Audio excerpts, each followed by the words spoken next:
Jeff, Zach, thanks for joining me. Hey, Hey, Steve. Steve. Hey, Glad to be back. glad to have you back. I know you're having a little bout. You look healthy now, and what also is healthy is data center construction. It's really booming. Something I think we've covered a little bit before, but it's still just surging. Vacancy declined to a record low of 3%.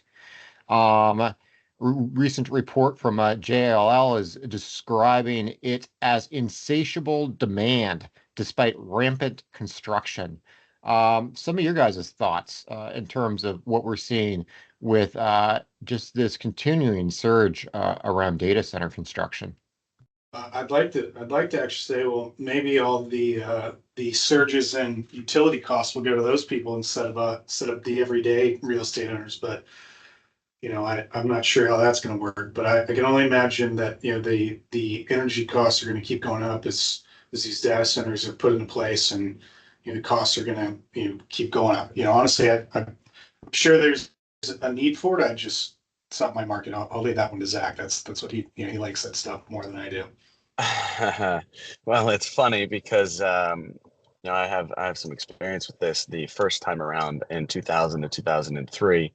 Um, at that point in time, I was affiliated with someone who was a big time data center developer and basically was building all of this stuff during the first wave.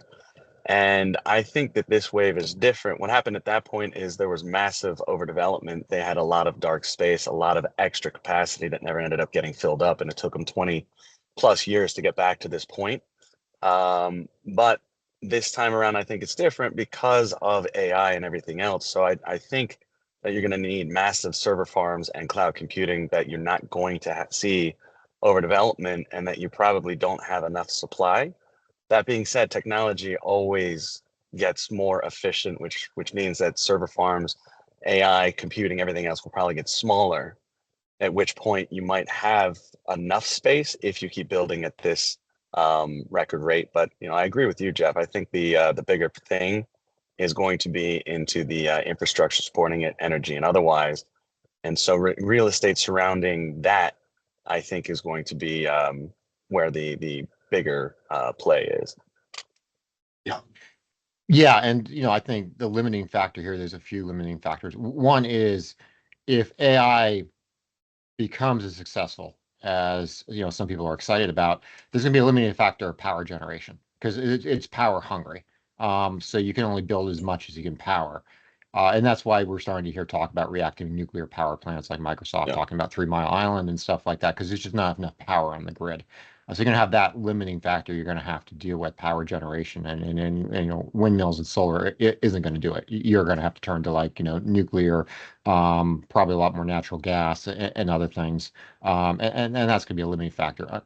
And then the other side, if it doesn't turn out to be as big of a deal as people think it's going to be, or if it takes longer to develop than people think, that could be a limiting factor. So, it's a trend you're going to have to kind of keep an eye on. And then the other factor I think for determining real estate is, it might, right now it seems to be you're looking for places with cheap power generation for these centers, but you don't always know that particular trends are going to hold. We are starting to see a trend of some of this stuff being a little bit closer to the user, and it's something I think we're talking about a little separately, but like in some urban cores building up for these data centers, which is something kind of new. So as always, I think you're going to have to really follow it and study it to understand what real estate's going to do well. But I would say as a general rule, if you got a business friendly place that's got cheap power available, for a bunch of reasons, that's probably a place you should be looking at, and AI isn't, and data centers aren't the only reason. Right. Yeah. Okay, well, we're going to keep following this one because there's not too many sectors that they're building as fast as they can, and the vacancies staying close to zero. So this is kind of exciting and interesting to follow, and it's definitely as both you guys put out, it's having an impact on the real estate around it, and in some cases making some land worth quite a bit more that's clustered around some of these sites. Thanks a lot, guys. Thank you. Thanks, Steve. Hey, if you enjoyed the video, give us a thumbs up, click like, subscribe, and visit our website, selectfincap.com, to get on our exclusive newsletter list and exclusive opportunity to real estate investment opportunities in the commercial space. Thanks a lot, guys. Thank you.